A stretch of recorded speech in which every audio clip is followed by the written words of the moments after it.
ignition and liftoff of Discovery with a crew of 6 astronaut heroes and 1 American legend.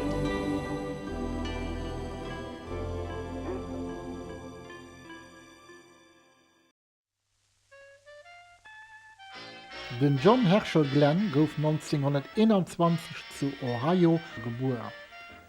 Als enger Kantheit huet bis 1939 d'High School besicht. Dönno huet bis 1942 Ingenieurwissenschaft studiert und ass 1943 an den United States Marine Corps beigetreten. Am Zweiten Weltkrieg sowie auch am Koreakrieg huet er als Kampfpilot gedient.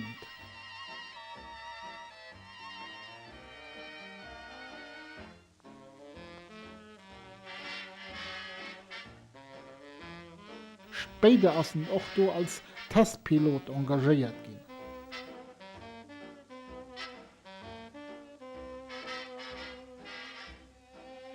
Am Juli 1957 ass er dann an 3 Stunden und 23 Minuten von Los Angeles auf New York geflogen. Das war der erste Transkontinentalflug an Überschallgeschwindigkeit mit einer Durchschnittsgeschwindigkeit von Mach 1.1. 9 a.m., Marine Airman Major John Glenn begins an attempt at a supersonic transcontinental flight. His Crusader jet camera plane leaves Los Alamitos, California, headed non-stop for New York with a sister plane. 3 refuelings en route. His companion dropped out at the first. Each one slowed Glenn's jet from its better than 1,000 mile an hour top speed. Shortly after noon, Floyd Bennett Field was reached. 2,460 miles traversed, elapsed time 3 hours and 23 minutes, 8.4 seconds. Glenn's wife and children watched proudly as he taxied in, holder of a new record that shaves more than 21 minutes off the best previous time. Average speed was nearly 727 miles an hour, not as fast as the sea level speed of sound, but fast enough to please the Marines, the Navy, and his 2 proud youngsters. Anfangs 1959 huet NASA Astronauten gesicht. An daraus ergibt sich dann späterhin das vermeist Mercury 17, auch genannt die Mercury 7. Die Mercury 7 Astronauten bestanden aus dem Alan Shepard, Gus Grissom, John Glenn, Scott Carpenter, Wally Schirra, Dick Slayton und dem Gordon Cooper. Loget ganz hart trainiert, weil bis dahin wusste noch kein, was den am Weltraum gif erwerden.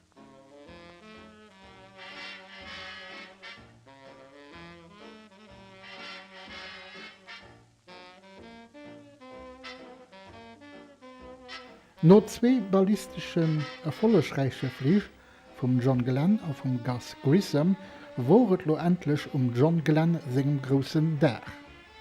Heden sollte den ersten Astronaut gehen, den am Erdorbit flieht.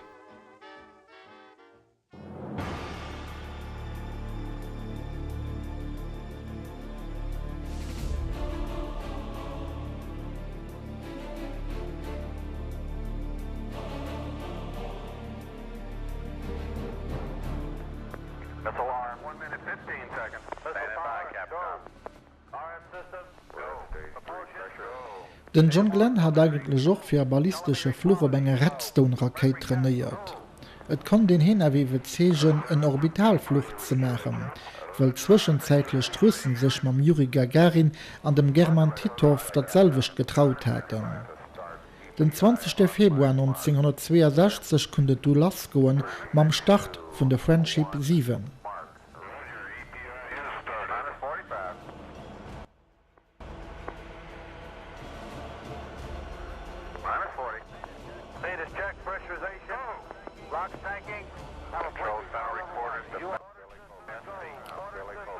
Den John Glenn, demals 41 Jahre jung, war inspiriert wie kein anderer. Mit vollem Einsatz als in der Mission Friendship 7 ergangen, die ihn später zum Nationalheld gemacht wird. Er gesehen mit 4 Beredungen für diese großen Tag beim traditionellen NASA Breakfast. Da geht es weiter mit dem Astronaut auf die Startrampe. Roger. You have may the wind be with you, Thomas. Good Lord, ride all the way. You've got speed, John Glenn. 10, 9, 8, 7, 6, 5, 4. Nom erfolgreichen Start auf einer Atlas-Rakete geht es dann weiter in Richtung Weltraum. Roger. Liftoff. Operating. We're underway. Roger. Reading you loud and clear. This is range station. Liftoff. 1447. Bumpy along about here. That's clear.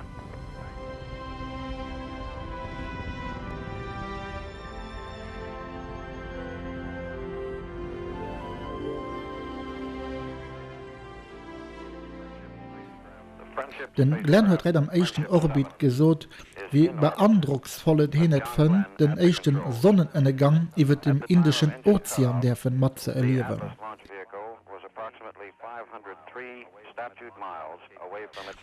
Hinners mat der Friendship 7 an enger Heicht von zwischen 161 und 261 Kilometer geflogen.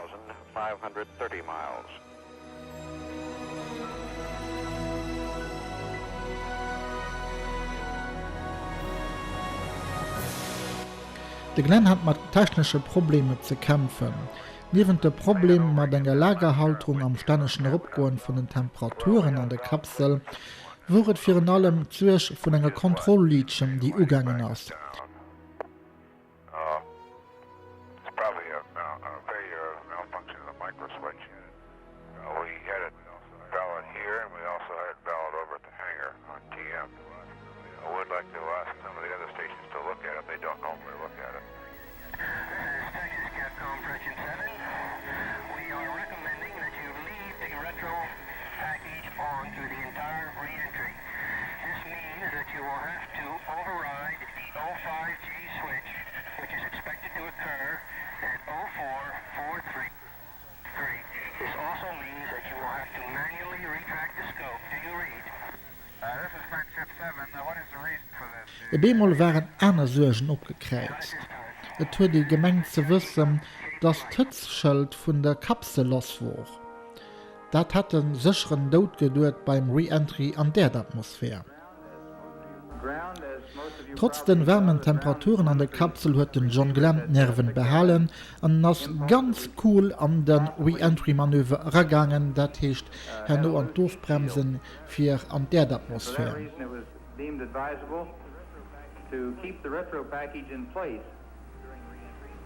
During re-entry, so that it would go ahead and burn off, but by that time we would be in a high enough aerodynamic force field to keep the heat shield in place in case it was in fact loose.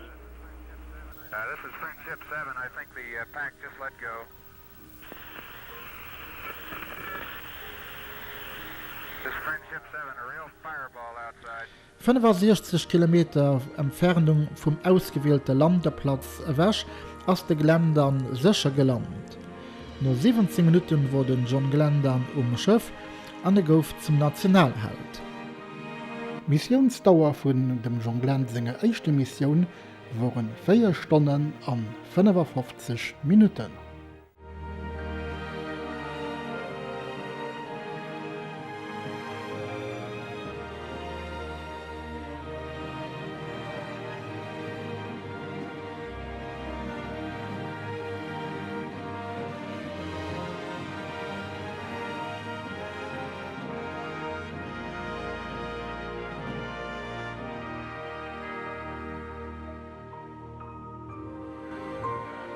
And John sure did a beautiful job today. I've watched many a test pilot at work. I don't think I've seen a better job anywhere than John Glenn did today.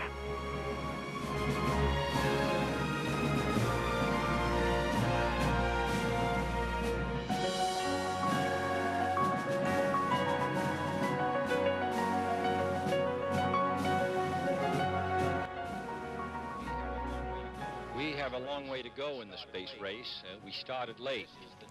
Später ist noch an einer großen Konfetti-Parade zu New York gefeiert gehen, so wie damals den Franklin-Berg den Atlantik überflogen wird. Some months ago, I said that I hoped that every American would serve his country.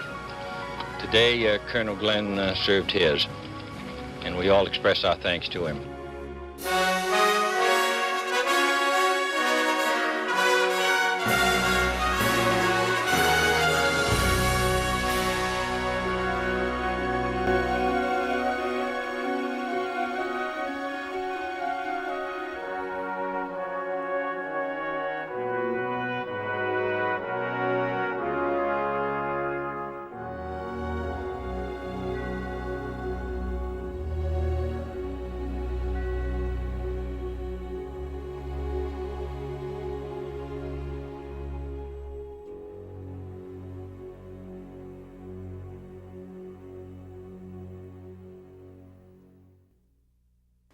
This is shuttle launch control at T-minus 3 hours, 39 minutes and counting. Today, NASA Wir schreiben den Datum vom 29. Oktober 1998. No 36 Joer flitte John Glenn mat der Raumfähr Discovery an der Weltraum, an dat am Alter vun 77 Joer. Lausch ma heile mal de Kommentar vun der NASA-Sprecherin Lisa Malone. To study the sun's corona and its effects on the Earth. Tests will be performed on electronic and thermodynamic equipment to be installed on the Hubble Space Telescope during its next servicing mission in 2 years. The Space Hab module aboard Discovery contains 30 smaller experiments ranging from material science to plant growth to developing new techniques for delivering vital anti-tumor medications. We are just hours away from NASA's 92nd space shuttle launch and the 25th flight of the orbiter Discovery with the crew of 7 astronauts. And we have the flight crew. Wir sind mir am Crewquarter, wo Tradition auch schon ein wenig geändert wird an alle so wenig mehr modern gehen ist. Hier sehen wir die Astronautin Chiaki Mukai, das ist eine Nutzlehr-Spezialistin von der japanischen Agence NASA. Das ist ihr zweiter Raumflug. Den John Glenn, wie gesagt, mit 77 Jahren sein zweiter Raumflug von der NASA.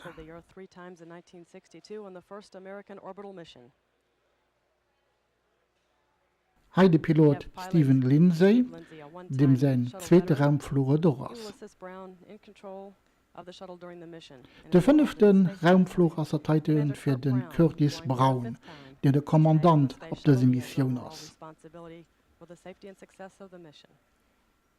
Hier den Stephen Robinson, den zweiten Raumflug, auch Missionsspezialist.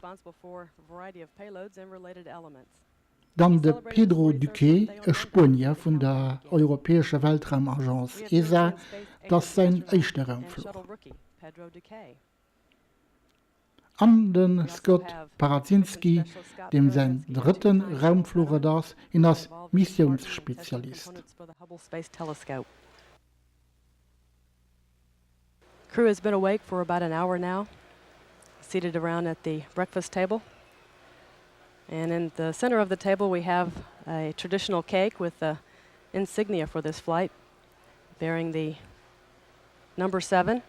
Also has the shuttle and a small Mercury capsule encircling the shuttle. Crew next will have a weather briefing. Commander and pilot will be involved in going over weather scenarios here at Kennedy Space Center. And the weather continues to be 100% go for launch this morning here in Florida. And we do have the flight crew getting suited up. Commander Kurt Brown, flying for the 5th time today. Die Astronauten fertig gemacht, für am Astrovan auf den Startraum zu fahren. Kurt Brown obviously ready to go and launch the space shuttle today. And we'll be involved in several payloads, including the solid surface combustion experiment, and also will assist in the shuttle landing. European Space Agency astronaut Pedro Duque, flying for the first time today, getting suited up. He was born in Madrid, Spain, ultraviolet hitchhiker experiment. He will be involved in Space Hab systems, robotic experiments, the robot arm, and payload bay door closing.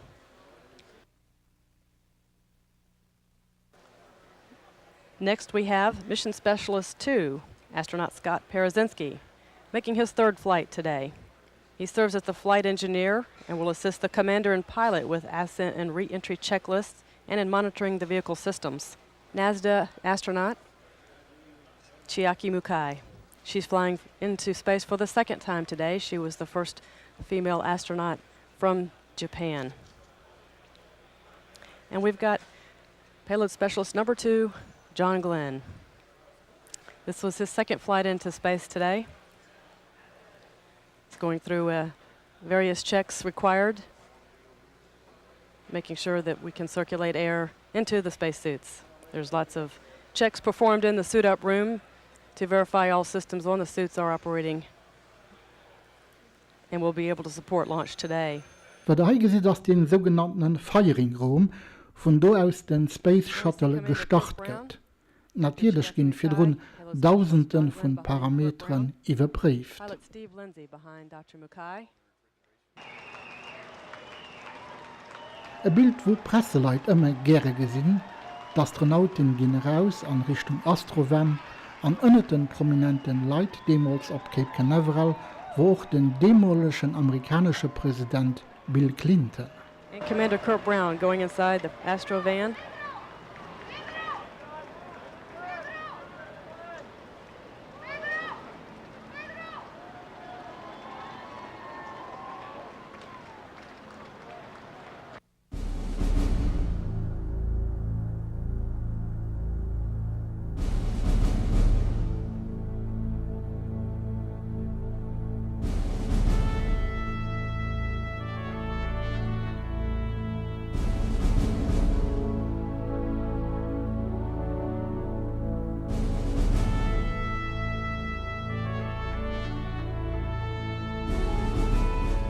Today we have astronaut Rick Linehan here to help describe some of the details of the crew strap-in.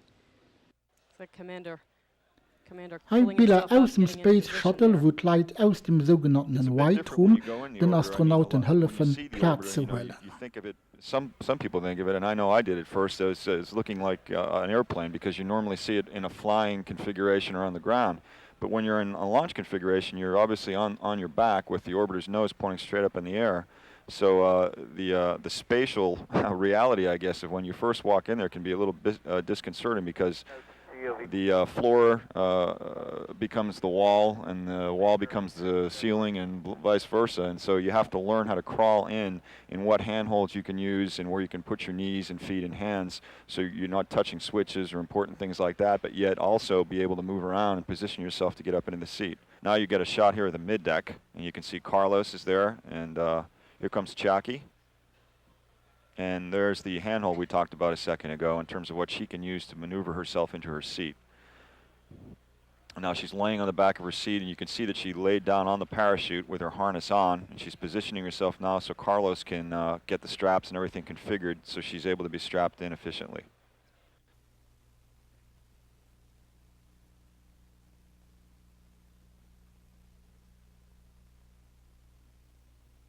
OTC or ECC?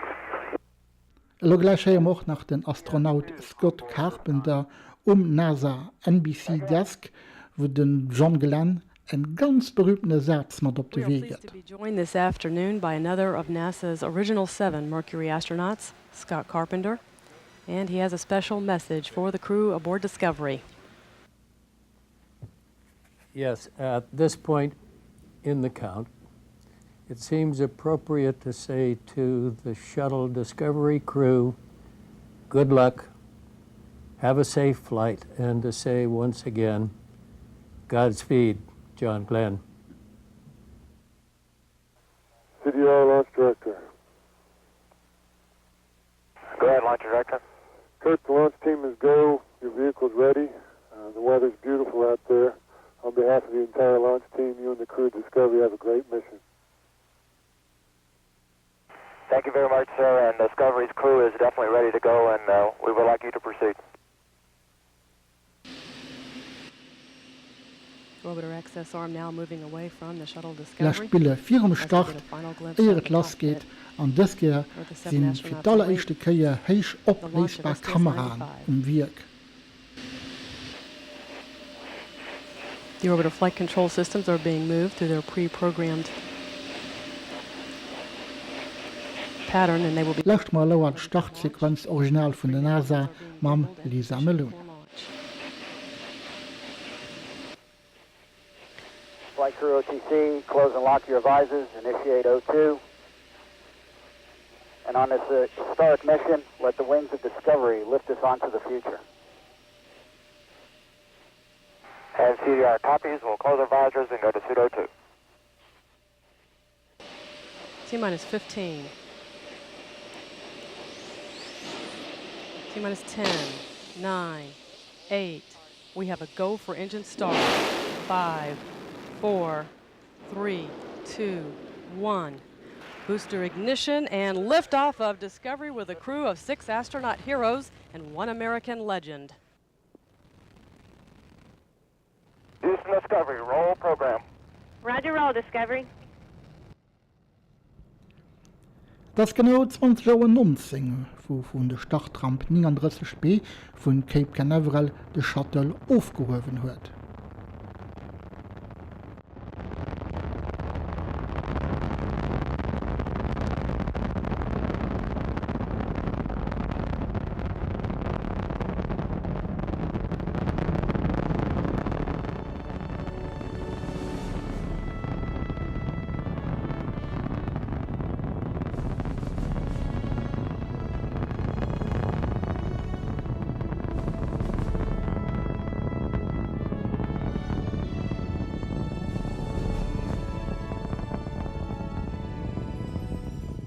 Discovery Houston, go at throttle up.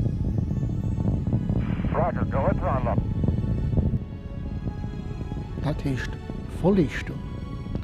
An lo gleich gesehen wir Trennung von der Boosteren an den NASA-Kommentar von Houston überhüllt der Kommentar an diesem Launchfeed.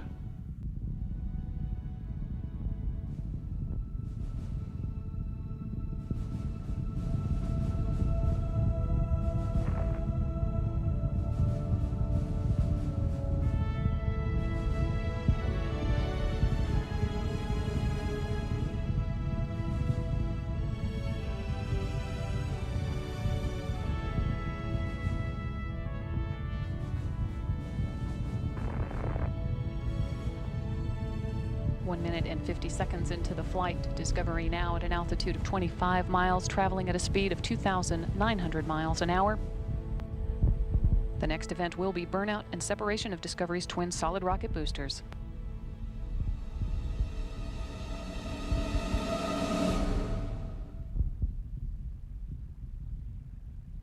Discovery Houston, 2-engine Banjul.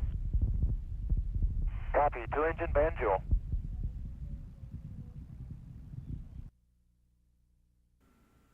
Hier gesehen wir ungewinnte Bilder bis dahin, weil bis dahin haben wir nicht gesehen, wie den externen Tank aufgetrennt ist am Weltraum. Das gibt uns die Chance, das zu sehen.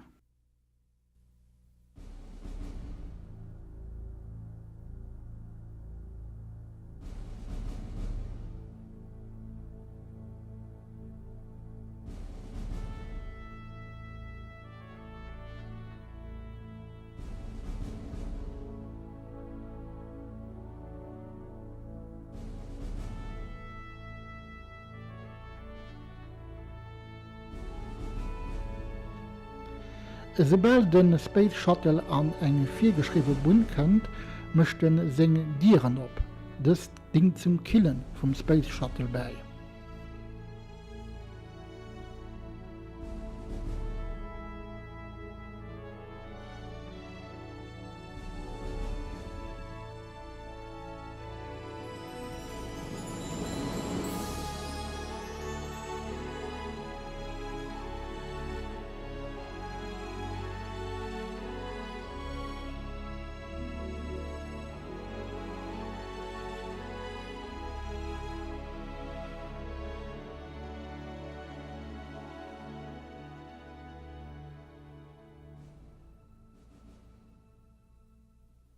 Hello, Houston. This is PS2, and they let me get sprung out of the middeck for a Ein little Spieler while. von We're der just Erde, by den away, Ruf and geschickt, that is immer absolutely impressionant zu gesehen. Yeah, roger that. Glad you're enjoying the show. Boy, enjoying the show is right. This is beautiful.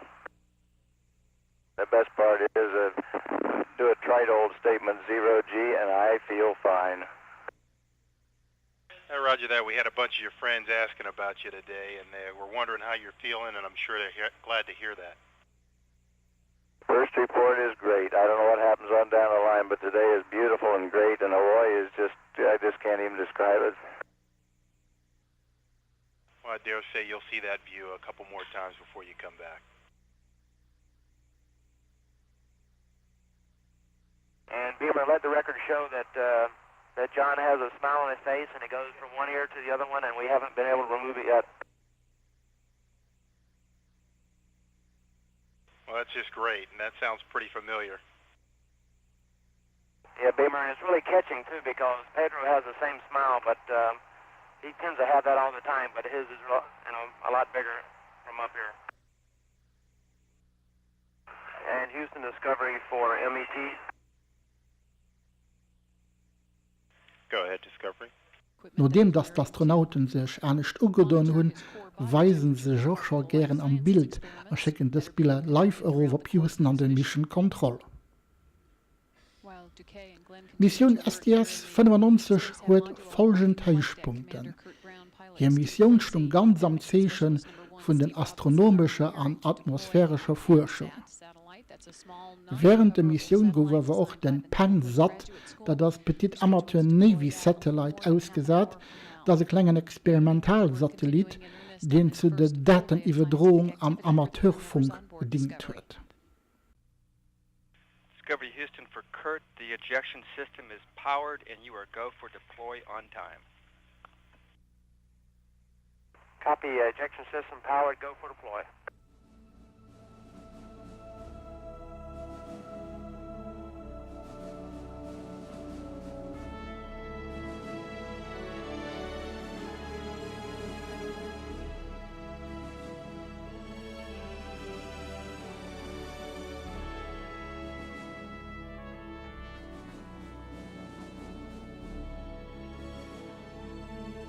And Houston Discovery concerning the hose replacement. Go ahead, Kurt. Hey, thanks a lot to the IFM folks, but we replaced the hose, no leaks, the Lears is back in place and working. An dem Bucht von der Discovery wurde es auch eine sogenannte Host-Plattform. Es war geschehen, dass für späte Missionen am Weltraum soll getestet gehen. Characteristics of surface tension. Surface tension, again, is simply that property of a liquid surface that holds it together, similar to having a skin on it. Researchers are attempting to measure the surface tension of these drops, and the investigation uses an acoustic energy, or basically sound, to remotely control the position and the motion of these free-floating drops. Again, this is an investigation that has applications for potential improvements in the manufacturing process here on Earth.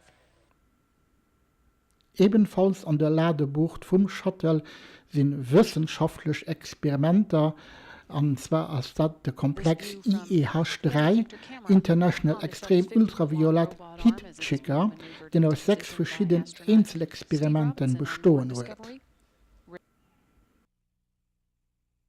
So gouf wir auch mit dem UV-Star-Teleskop eine Sicherungen am extremen ultraviolette Bereich vorgeholt, für das Studium vom Plasma Jupiter zu analysieren. Den John Glenn, den ist ja nicht mehr mitgeflogen, einfach so aus Spaß, wir ist mitgeflogen, für ein Experiment zu machen, und zwar der menschliche Körper an der Schwerelosigkeit am höchsten Alter wird verhalten. On page 1-6. Auch andere Astronauten erzählen sich medizinischen Checks am Weltraum.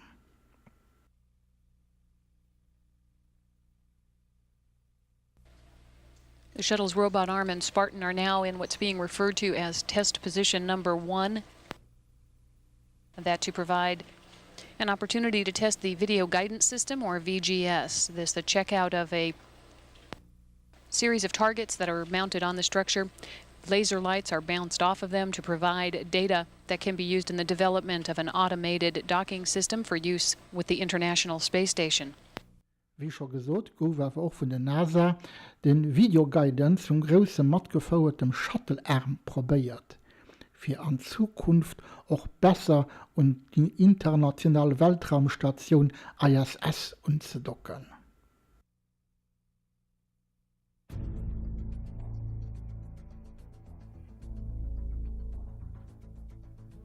Affirmative. Good picture of Okay, Spartan. and this is just prior to the release.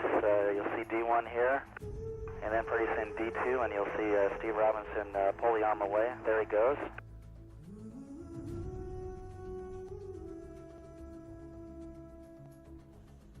And Steve pulls the arm away, and then we're going to wait here for about 2.5 minutes or so, and what we're looking for is the satellite to do a pirouette maneuver. It will roll about the end effector target. Zwischen den Arbechten geht aber auch immer profitiert, für Flottbilder aus dem Weltraum auf der Erde zu checken.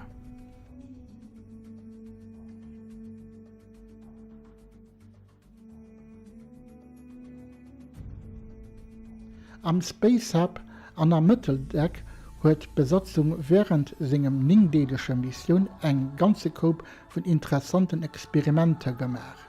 Medizin, Biologie, Mikrogravitation, Technologie an Erdumkundung. Da kann ich sehen, wie wichtig die Weltraumarbeit überhaupt ist.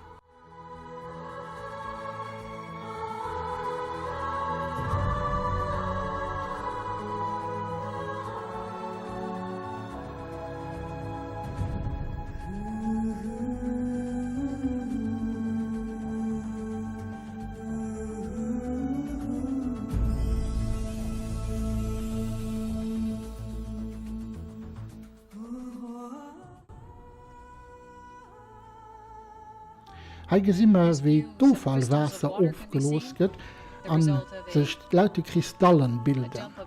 Da sind wir flott zu sehen, wie Wasser an den Weltraum gelöst wird. Generation on board, and routinely throughout the mission water is dumped overboard, and here now a good view with one of the low light cameras in Discovery's payload bay of that water being vented overboard. 9. Fluchtdag gehen ein paar Bilder gemacht und dann wird sich so los präpariert für die Themenreise. Druckkostüme gehen am Auge doen, das heißt, dass es gleich heimgeht.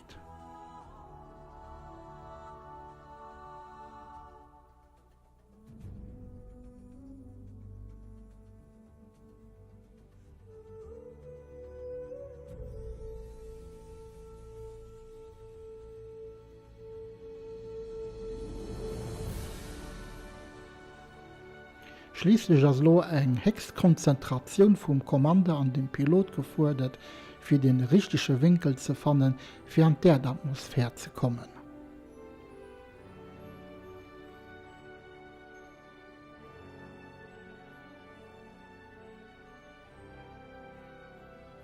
Ein Echtbilder vom Space Shuttle, den er an der paar Sekunden aufbremst, von Schallgeschwindigkeit auf normale Vitesse. Das hat den, weil er gleich den sogenannten Resonic Boom kennt. Das ist nicht ernst wie ein harter Knall, den er noch gut um Boden hört. Commander has taken over the Space Shuttle Discovery manually at this time. As Kurt Brown is now piloting the shuttle down the glide slope and center line of the runway, Steve Lindsay, the pilot, is focused primarily on the landing gear extend switches, where he will arm them at 2,000 feet and lower the landing gear at 300 feet.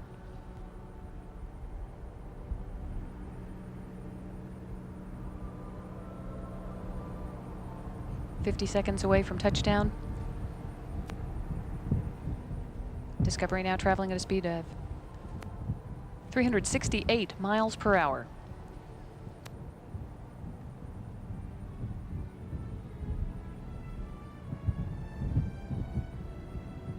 Pilot Steve Lindsay has now armed the landing gear. He's waiting to just push that button to lower him at 300 feet.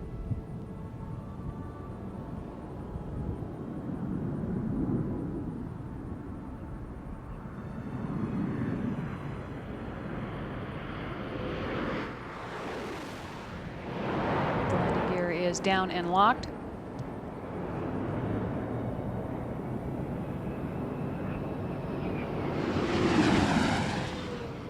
Main gear touchdown.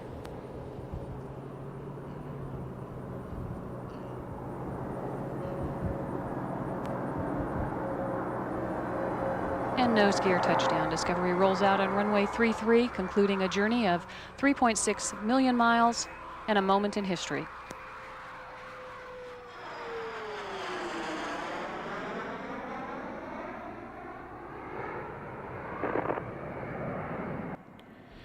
November 1998, 18:03 an 31 Sekunden mitteleuropäischer Zeit, sitzt der Shuttle op der Rollbahn 33 um Kennedy Space Center op.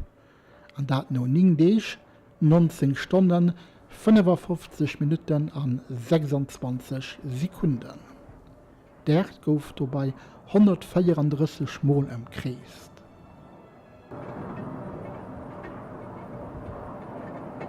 Houston Discovery, well stopped, KSC.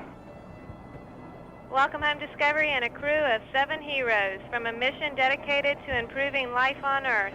Beautiful landing, Kirk. Stand by for post-landing deltas. Nom Herausnahme von den Astronauten gëtt de Shuttle Narenke von den Astronauten kurz ënne Sicht.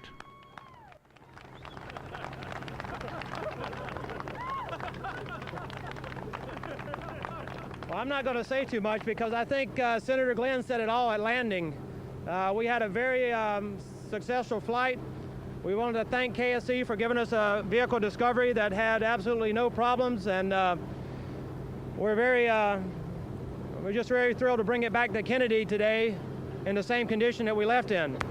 And I also like to thank the Johnson Space Center and all the folks there who trained us, and all the payload folks who got it all organized, and Mission Control that spent all the long hours there supporting the mission, because as you know, we can't do this without a team, and we've got a very good team on 95, and with that, again, we had a very good mission, and we're going to walk around our vehicle and see what it really looks like. Thank you.